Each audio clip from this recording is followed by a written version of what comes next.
The Lord be with you. And with your spirit. A reading from the Holy Gospel according to Luke. Glory to you, O Lord.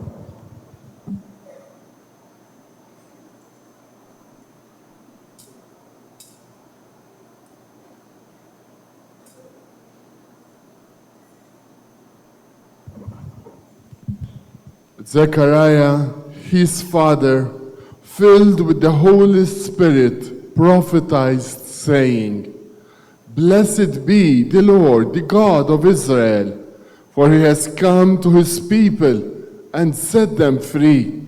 He has raised up for us a mighty Savior, born of the house of his servant David. Through his prophets he promised of old that he would save us from our enemies, from the hands of all who hate us. He promised to show mercy to our fathers and to remember his holy covenant. This was the oath he swore to our father Abraham, to set us free from the hand of our enemies, free to worship him without fear, holy and righteous in his sight all the days of our life. You, my child, shall be called the prophet of the Most High, for you will go before the Lord to prepare his way, to give his people knowledge of salvation by the forgiveness of their sins. In the tender compassion of our God, the dawn from on high shall break upon us, to shine on those who dwell in darkness and in the shadow of death, and to guide our feet into the way of peace. The Gospel of the Lord. Praise to you, Lord Jesus Christ. Please be seated.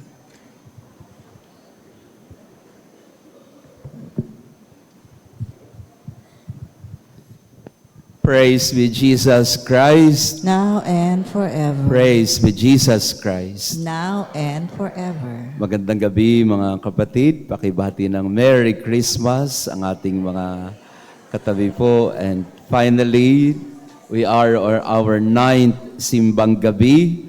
Pakitaas nga po ang kamay ng nakasyam na gabi na nandito. Wow. Palakpakan natin ng mga nagtiyaga.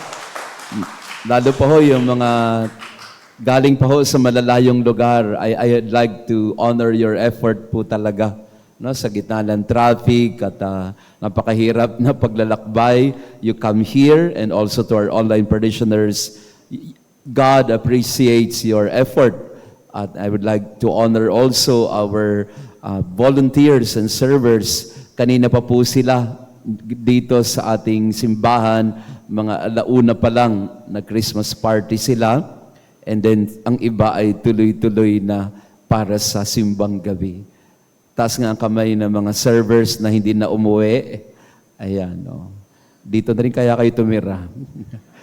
And I'd like to thank them, for their commitment to serve the church in spite of their busy schedule. Also, mga trabaho, kanilang mga pag-aaral. I'm always inspired when people come and serve the church. Meron pong nagtanong sa akin nitong simbang gabi, sabi nila, Father, napapagod po ba kayo sa simbang gabi? Hindi ba kayo tinatamad gumising ng umaga o kaya ay magmisa gabi-gabi ng alas 8 or anong oras? Ang sabi ko ay tinatamad din minsan, no? Kung ako lang talaga tatanungin, isang beses lang ako mag-misa. No? Tinatamad din kung minsan. Parang mahirap kasi yung mga ganitong panahon. Pero at the end of the day, babangon ka, magbibihis ka, kasi hindi dahil sa kailangan, kung hindi dahil gusto mo rin naman na makapaglingkod. You want also to give your part So you take the time and the effort. So again, pakisabi nga sa katabi mo, thank you for the effort to finish the simbang gabi. So we will light the ninth parol ng pag-asa. We will invite this boy. His name is Isaiah. Si Propeta Isaiah ay isinilang na muli.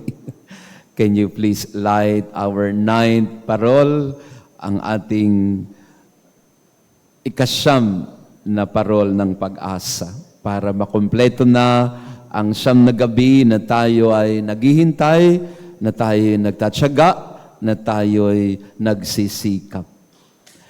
Thank you. Isaiah talaga pangalan mo? Isaiah. But at the end of the day, in spite of all our efforts and our hard work and our contribution, participation here, there, and everywhere, all these things are really not the most important in our Christmas celebration. In our first reading, we heard of David looking at the Ark of the Covenant in a tent. And he said to Nathan the prophet, I'd like to build a house for the Lord.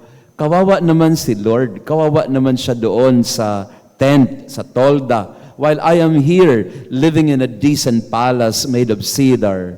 So, my project will be to give a house for the Lord. Sabi naman ni Nathan, why not? Sure, build something for the Lord. And then that night, the Lord said to Nathan the prophet, pakisabi nga dyan sa hari na yan, pakialalahanan nga siya. Gusto niyang gawan ako ng bahay, sabihin mo sa kanya, di ko kailangan ng kanyang bahay na itatayo. Ako ang magtatayo ng kanyang bahay. Sabihin mo sa kanya yan. Sabihin mo sa kanya na ako ay magpapasibol ng kanyang angkan, and I will raise up an heir for him, and his kingdom, his throne will last forever. I will build a dynasty for him. He will not make a house for me. Ano po ang mensahe ni Nathan kay David? The message of the Lord to David was very, very clear. David, it's not about you. It's not you who will build a house for me. It's I who will build a dynasty for you. In other words, at the end of every effort and at the end of every hard work, it's not about us. Yung siyam na gabi, hindi yan tungkol sa panata natin. Hindi yan tungkol sa pagsisikap natin. Ang siyam na gabi, the 9 days of Simbang Gabi, they are our vigil for the coming of the dawn to break upon us. And that's basically what the Benedictus of Zechariah is all about. After he was muted for 9 months, hindi siya makapagsalita ng 9 na buwan dahil hindi siya naniwala na kayang gumawa ng Diyos ng imposible sa kanila ni Elizabeth. At ngayong siya'y nakapagsalita, ano ang nabigkas ni Zechariah? Blessed be the Lord, the God of Israel. He has come to His people to set them free. He has raised up for us a mighty Savior, born of the house of His servant David. Going back to David in the first reading, Zechariah in his Canticle and Benedictus now proclaims that the promise of the Lord to David, that his rule and his reign will be forever, will now be fulfilled. Born from the house of David is the mighty Savior. It's about Him, not about us. we need to be very clear about it. Ang simbang gabi, hindi ito sa ating mga hinihingi sa Panginoon, hindi rin ito sa answered prayer na gusto nating mangyari sa ating buhay, although we would like that very much. But we have to accept and we have to be very clear about what we are doing every night, and especially at Christmas time. It is keeping vigil so that the dawn will rise and break upon us. When we say the dawn will break upon us, hindi mo pwedeng pilitin ang araw na sumikat. What can you do? And what do we do before the sun rises? Can you push the time so that the sun will rise earlier than what it was meant to rise? Hindi mo pwedeng utusan ang buwan, ang araw, para sumikat para sa iyo, para sa atin. We can only wait patiently. We have to wait until the dawn rises upon us. Ang ibig sabihin nun, mga kapatid, sa atin ay hindi pwedeng pilitin ng Diyos sa plano niya para sa atin. In the experience of the Israelites, the children of Israel, they waited for how many years for the Messiah to come? From the time of David, around 900 years. From the time of the Babylonian exile, when they went back in the time of Malachi, it was around 400 years. Ilang taon bago natupad ang pangako kay David? 900 years, almost 1,000 years. Bakit? Kasi pagkatapos ni David, of course, the kingdom of Israel was in its height in the time of David as well as in the time of Solomon. But after Solomon, what happened to the heirs? They all turned away from God at lahat sila, marami sa kanila, mga hari na tumalikod sa Panginoon. And during the Babylonian exile, nung pinatapon sila sa Babylonia, for all intents and purposes, there was no more kingdom of David. There was no more royalty that comes from the line of David. It was practically nothing. That's why the prophecy was, a shoot shall sprout. Isang uusbong, isang liwanag ang masisilayan ng sangkatauhan. How many years did they wait for that dawn to break upon them?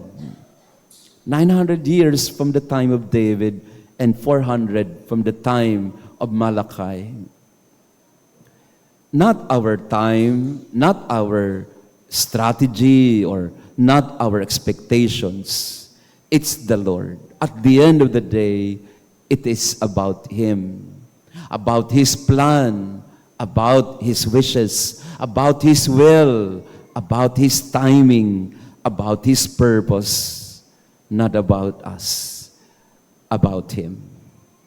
Ang Pasko tungkol sa Kanya. Kanina po, I was very happy really during our Christmas party ng ating mga volunteers. Masarap ho pasayahin ng mga bata.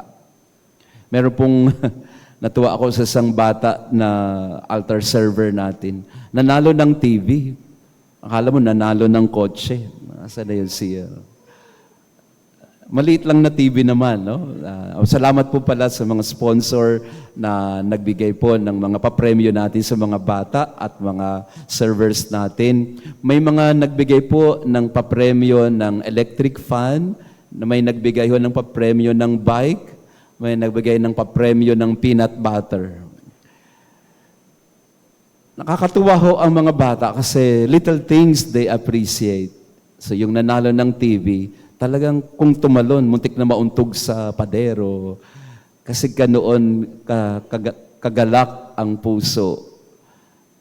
Masarap magpasaya kung ang tumatanggap ay puso niya ang tumatalon sa tuwa. Ganon ang nangyari kay Juan. Ganon ang nangyari kay Maria. Ganon ang nangyari kay Elizabeth at Zacarias. Nung tinanggap nila ang katuparan ng pangako, nung tinanggap nilang mabuting balita, there was only joy in their hearts. Friends, you do not create joy or happiness. We cannot produce happiness. It's given to you. It is a gift.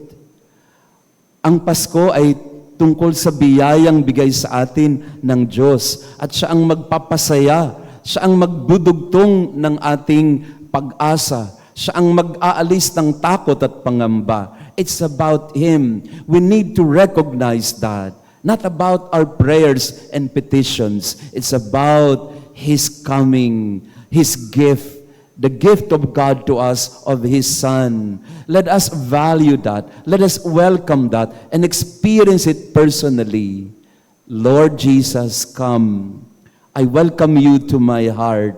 May our home be a manger, a stable where you can be born, where you can be placed, and where you can be cared for. Magalak tayo. Yun yung ating responsorial psalm. Let us always sing the goodness of the Lord. Let us always acclaim and magnify the many things that the Lord has done in our life. Tapusin na yung kalungkutan, tapusin na yung pangamba. Buksan na natin ang ating sabsaban para sa pagsilang ng manunubos. Alam ko po sa inyo, marami sa atin dito, namumuhay pa rin sa Adbyento. At wala hong masama dyan. Mahalaga yung paghihintay ng minsan nalulungkot, nalulumbay. Pero kailangan dumating din tayo sa Pasko. Di ba may kasabihan tayo mga Pilipino, ano bang hinihintay mo? Anong karugtong nun? Ano bang hinihintay mo? Parang wala naman kayong buhay. Ano bang hinihintay mo? Di ba kasabihan natin yan? Eh, Pasko na. Ano pa hinihintay mo? Regalo. Ang regalong bigay ay hindi bisikleta o TV. Ang regalong bigay ay sanggol sa sabsaban. Be happy and be grateful that the Lord loves us so much. God loves us so much that His greatest gift to us is no less than His only begotten Son, our Savior, the Son of David.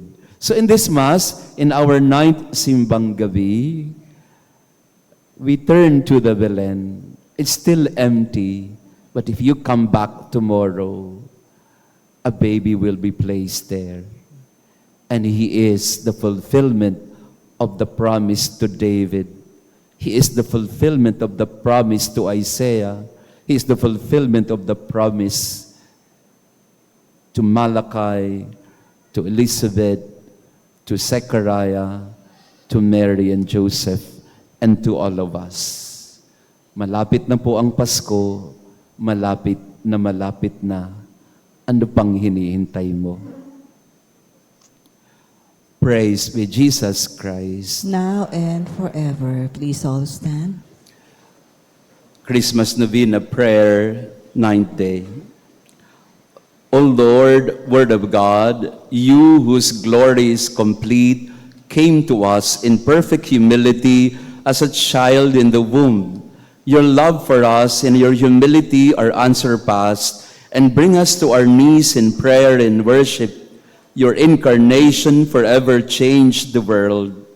Glory be to the Father, and to the Son, and to the Holy Spirit. As it was in the beginning, is now, and ever shall be, world without end. Amen. O Lord, infant Jesus, bring us to life eternal with you. Jesus, your nativity was not without purpose. Your purpose was to bring us to you. We pray that you will bring us to life eternal with you this Christmas. We also pray for these intentions. In a special way, we remember the people who are sad, grieving, and lonely this Christmas time, whose hearts are broken by life's trials, adversities, and difficulties, family problems. We ask the Lord, as He is born in the manger, may He also be born in the homes and hearts of people who are looking for hope, who are longing for peace. May your holy will be done in my life, and with these intentions, we pray that the work of salvation that your first coming began will reach fulfillment in each of us. Glory be to the Father, and to the Son, and to the Holy Spirit. As it was in the beginning, is now, and ever shall be, world without end. Amen. Please all stand. Let us pray. You have renewed us, Lord, by these wonderful gifts as we prepare for the mystery of Christ's birth. Grant that we may rejoice in his gift of eternal life. We ask this in the name of Jesus our Lord. Amen. Pwede pong maupo saglit para sa kaunting announcement. Tomorrow will be our Christmas midnight mass. Not exactly midnight, but we will have it at 6 o'clock and 8 o'clock. Dalawa po misa natin, December 24 and December 25, Sunday schedule po tayo. 7 a.m., 9, 10:30, 12:15, and 5 p.m. And also during the New Year's Eve, meron din po tayong 6 o'clock and 8 o'clock Mass and Sunday schedule for New Year's Day, January 1. Again, to all of you na sumama sa amin o sumama sa atin sa paglalakbay ng siyam na gabi, palakpakan natin ang inyong mga sarili. At bilang ganti, maliit na ganti ng ating parokya sa inyo pong kagandahang loob, your generosity and kindness, ito pong calendar na ito ay dalhin po ninyo sa inyong mga mahal sa buhay, ilagay po ninyo sa inyong mga pintuan o altar, at buksan niyo po ang month ng December. Yan. Buksan niyo po ang month ng December kasi may special day dyan. Siyempre yung December 25. At yung December 5. Tingnan nyo nga kung December, check ko lang kung nandyan. Ha? December 5, pakitingnan. Baka hindi nilagay eh. Nilagay. Ano nakalagay po sa December 5? Yan ho yung kaibahan sa kalendaryong yan, no? Hindi kagaya ng Mercury Dragon ng iba pang mga kalendaryo. Special ho sa atin. Kung gusto po ninyo na magpadagdag ng birthday nyo dyan, kausapin nyo po ako. Yeah. Para next year, nandyan na yung birthday nyo. Gusto nyo yan? Pwede nating ilagay ang birthday nyo dyan, if you wish, no? For next year. Again, maraming salamat. Pasko na po, tapusin na yung lungkot na yan. Tapusin na yung lumbay na yan. Nandito na ang Panginoon. Pupunuin niya yung mga kulang sa ating puso at kalooban. Again, tomorrow, kung gusto niyo po ng apple, may apple po tayong ipamimigay bukas ng gabi sa mga naandito. Iyan. Apple. Magstayo po tayo. We all stand. Again, yung pamaskong handog natin sa ating mga kapatid na nangangailangan, we will give them Christmas packages, no? Magbibigay po tayo ng kaunting tulong ngayong Pasko. If you're interested to join, nasa ang ating pong mga staff and young people nasa likod po to receive your assistance or donation. Once again, thank you, Father Nitoy and Father Mark, for your presence and concelebrating in this Mass. The Lord be with you. And with your spirit. And may our loving God bless you and your family, the Father, the Son, and the Holy Spirit. Amen. Our Mass has been offered. Go in peace to love and serve the Lord. Thanks be to God.